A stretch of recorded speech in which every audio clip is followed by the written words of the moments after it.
Oi, eu sou o Felipe e Reis finalmente viu a luz do dia e o primeiro capítulo foi exibido ontem pela Record na noite dessa terça-feira. E no vídeo de hoje eu vou falar com vocês as primeiras impressões desse capítulo de estreia. Inclusive a gente vai falando aqui capítulo, mas na verdade seria um episódio. Afinal, Reis de fato é uma série. Apesar que na abertura, logo no início aparece ali série de Rafaela Castro, mas lá pra frente aparece também novela escrita com e a lista ali dos roteiristas. Mas ó, se tem uma coisa que não está ainda na indecisão se é novela ou série, é o texto da Rafaela Castro. O texto desse primeiro episódio, de fato, ele tem um ritmo total de série, com poucos personagens se comparados a uma novela comum, uma novela tradicional. Por exemplo, numa novela, alguém decide fazer uma viagem. Você vai ver a preparação, a arrumação, o diálogo do que está acontecendo, eles saindo, se despedindo, caminhando, andando. E às vezes isso dura 2, 3 capítulos, enquanto em uma série, às vezes eles tomam a decisão de ir, tem um breve diálogo e de repente você já tá vendo eles chegando, tudo claro de acordo com o objetivo do roteiro. E nesse episódio de estreia de Reis, a gente vê Ana e Eucana lá na terra deles e depois que eles decidem fazer a viagem anual que os hebreus fazem para a capital Siló, a gente já vê eles chegando. Então, só um exemplo de como o ritmo realmente é de série. Eu acho que as emissoras, às vezes, em determinados casos, têm vergonha de assumir como novela, mas nesse caso aqui, ritmo, produção, tudo de série. Ainda que às vezes a gente ainda tem ali uma trama puxando um pouco mais pra água com açúcar, como Ana e Eucana, o drama de Ana, mas muitas séries hoje em dia também puxam para um lado mais novelesco. É como se o Brasil quisesse puxar suas novelas pro lado das séries e o pessoal de fora aí que quase não produz novela puxassem também algumas de suas séries pro lado de novela. Por outro lado, às vezes esse capítulo de estreia também peca pelo excesso na questão desse ritmo querer ser série. Às vezes tem cenas que são cortadas sem uma sequência final, sem uma finalização, são cortes muito bruscos. A impressão que dá é que ou eles perderam a mão nesse momento que quiseram fazer esse ritmo mais de série mesmo, ou então estão simplesmente querendo tirar algumas cenas para colocar como extras no Play Plus e dizer que o pessoal que assina o streaming da Record tem cenas extras. Por falar em Ana e Eucana, eu pensava que eles dois realmente teriam muito mais tempo de tela durante esse episódio, que eles seriam praticamente os únicos protagonistas, mas a gente vê já nesse primeiro episódio uma série de outros personagens, não muitos, mas tem mais personagens aí que dividem a tela com Ana e Eucana. Eu acredito que para Record a estratégia melhor seria focar nesses dois nesse primeiro episódio para conquistar o público, porque por mais que Reis de fato seja uma série, você está conversando com o público das novelas, você está fazendo essa série para o mesmo público que acompanhou os 10 Mandamentos, o Rico e Lázaro, que são novelas, então você precisa conversar com esse público que está acostumado com ritmo e com elementos e características narrativas de novela. E Ana e Eucana tinham tudo para fazer isso. Eu acredito que se essa série tivesse nas mãos da Vivian de Oliveira, que era a autora original do projeto lá há muitos anos atrás, esse capítulo certamente teria foco total em Ana e a gente veria um drama ainda muito maior, que certamente conquistaria muito mais o público. Por falar neles, Branca Messina e Fernando Pavão estão numa química muito boa, estão realmente encarnados ali nos personagens, a atuação deles, como os próprios atores disseram, tem muito essa questão do olhar, não é tanto pautado em palavras. E por falar em Ana, uma coisa que eu achei muito boa, e isso é até mais mérito do texto da Rafaela Castro, é que Ana não foi colocada como aquela típica mocinha de novela que é sofredora e não fala um A, aceita tudo caladinha e vai chorar no seu canto. Ana não, ela não chora na frente da sua algoz, que seria ali a Penina, a outra esposa de seu marido Eucana, e ela às vezes até rebate ali com argumentos, então aí sim ela vai chorar no seu canto. A postura que ela assume, que é o que o texto pede pra ela, é uma postura muito diferente de outras mocinhas, eu acho que isso daí já ganha bastante pontos. Grande incógnita também era a direção do argentino Juan Pablo Pires, que já havia dirigido a minissérie Lia, só que Lia era uma proposta diferente, apenas uma produção curta, e agora ele vem aí com uma série com duração de novela aí, previsto mais de 200 episódios ao total. Mas a direção dele eu acho que é uma direção que não tenta puxar muito atenção pra si, como se roubasse a cena, vamos dizer assim, ele não tenta fazer ângulos e cortes que você fica distraído mais com a direção do que com o que está acontecendo na história, ou então com o texto. É uma direção que deixa acontecer, deixa os atores trabalharem, deixa o cenário falar por si só. Então, por muitas vezes, ele passeia a câmera ali por entre o acampamento de Siló, a cidade de Siló. A gente vê muito dos afazeres do dia a dia dos levitas, que é algo que a gente não via muito nas outras produções. E assim como ele já havia falado que a sua direção seria algo mais cinematográfico, de fato, você tem takes ali que não são muito comuns na teledramaturgia brasileira, e acho que aqui no caso casa muito bem com a proposta. Eu só acho que é estranho em alguns momentos quando ele filmava alguns atores, isso foram cenas bem pontuais, e até por isso é estranho, ao invés daquele ângulo mais ou menos assim, que o personagem, como se eu estivesse conversando com alguém aqui, ele filma exatamente assim, ó, reto.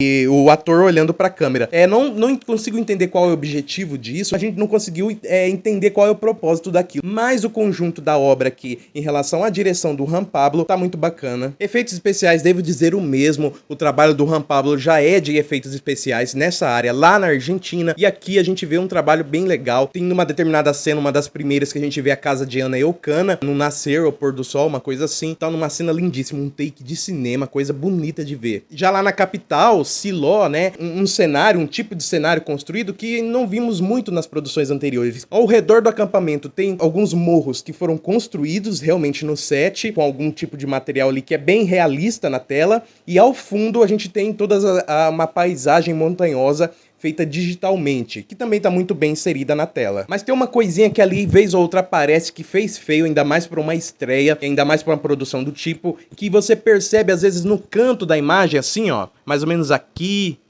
você percebe que tem ali montanhas cobertas por florestas, que obviamente é o cenário de fundo lá do REC 9, da Casa Blanca, onde a série é gravada. Isso já havia acontecido, eu lembro, em 2012, gente, 10 anos atrás com o Rei Davi. Em 2013 eles corrigiram isso, era filmado no mesmo lugar, mas digitalmente essa montanha florestal aí era substituída por montanhas do deserto mesmo. Quando você vê aqui em Reis um plano mais aberto, você vê que todo o cenário ao redor é deserto, areia, montanhas de areia, vamos dizer assim. Isso aconteceu umas 3 vezes aí durante o episódio. No cantinho da tela você vê ali floresta, coisa que não tem nada a ver. Eu acho que devia ter um cuidado maior aí da produção com isso daí. Quanto ao elenco, eu acho que não tem ninguém ali que está mal. Acho que todo mundo tá pelo menos aí adequado, a maioria muito bom. Mas a gente acaba puxando a sardinha para alguns, como por exemplo o José Rubens Chachá, que faz o profeta, sacerdote, juiz Eli. Ele consegue de forma magistral construir um personagem absolutamente dúbio. Ele tem aquela áurea, aquela paciência de tratar os casos de todo mundo,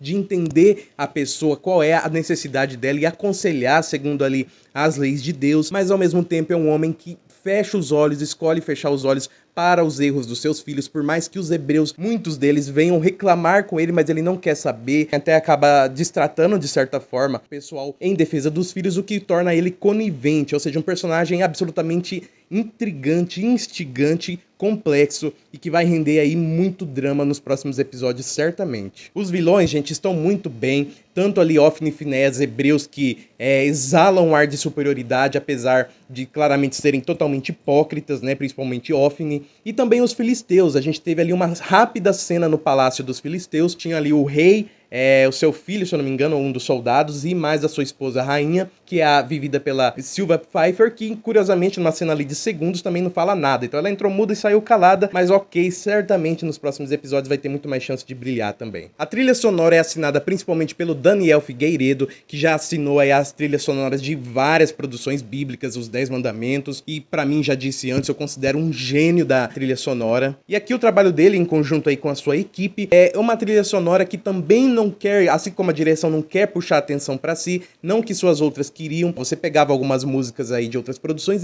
elas eram lindíssimas por si só, a ponto de que você no seu dia a dia pegava pra ficar ouvindo, porque ela era uma obra completa. Aqui, a trilha sonora, ela serve de apoio ao que a história está contando, mas também não força os sentimentos. Às vezes a gente vê uma cena, por exemplo, de um vilão de Ofni cometendo claramente um erro, um pecado, e enquanto algumas outras produções poderiam querer colocar uma trilha ali que puxa para alguns acordes menores, que você tem aquela estranheza com a trilha, aqui não. A trilha mantém da forma que o clima da história em geral está pedindo, sem forçar um sentimento aí, porque o texto e o que você tá vendo por si só já dão o sentimento necessário. Ou seja, a trilha sonora excelente, como era de se esperar, vindo do Daniel Figueiredo. Apesar disso tudo, a trama não começa no final da época dos juízes com Ana Eucana, começa bem no futuro. Um rapaz e sua mãe, ele é um escriba, tá escrevendo escrevendo, registrando parte da história do passado, mas ele não sabe a história completa, então ela pega e começa a contar a história pra ele. Ela é a narradora, é a atriz Ingrid Conte, mas a gente não sabe ao certo que personagens são esses e nem que momento da linha do tempo eles estão. Se estão, sei lá, na fase de Saul, de Davi, se eles já estão numa fase muito posterior, próximo do cativeiro babilônico, onde vai ser o fim da série. Aqui a narração ela não esteve tão presente,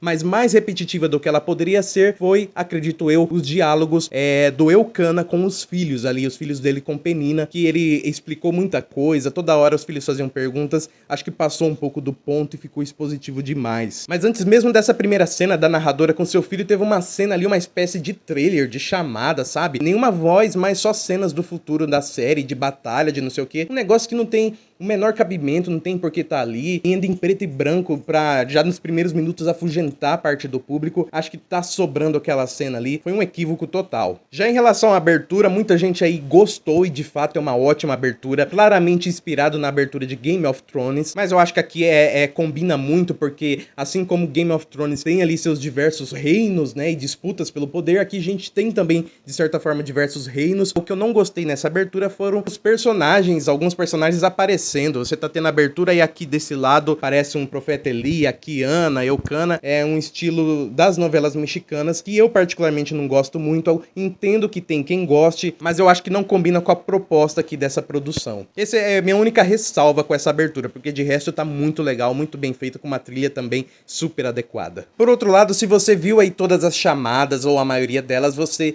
não recebeu nada de surpreendente, nada que entregasse a mais além das expectativas. O que a Record entregou aqui com esse episódio de estreia foi algo muito seguro em relação ao que foi divulgado. Eu acho que faltou um pouco mais aí de superar a expectativa do público, porque isso também conta para que esse mesmo público retorne nos próximos episódios. Mas ok, vamos aguardar então aí o que a emissora reserva nesses próximos episódios. Tem muita água ainda para rolar em Reis. Se você quiser acompanhar na televisão, é de segunda a sexta-feira às 9 da noite ou depois disponível no serviço de streaming Play Plus. E aqui no canal pode ter certeza que a gente vai falar muito ainda sobre Reis, fazer uma cobertura, vamos discutir e também dar mais críticas aí conforme os próximos episódios, as próximas temporadas forem passando. Tô deixando aqui na tela para vocês 2 vídeos para vocês ficarem mais um pouquinho com o canal. Não esqueçam também de se inscreverem e ativarem o sininho. Eu vejo vocês no próximo vídeo e Shalom!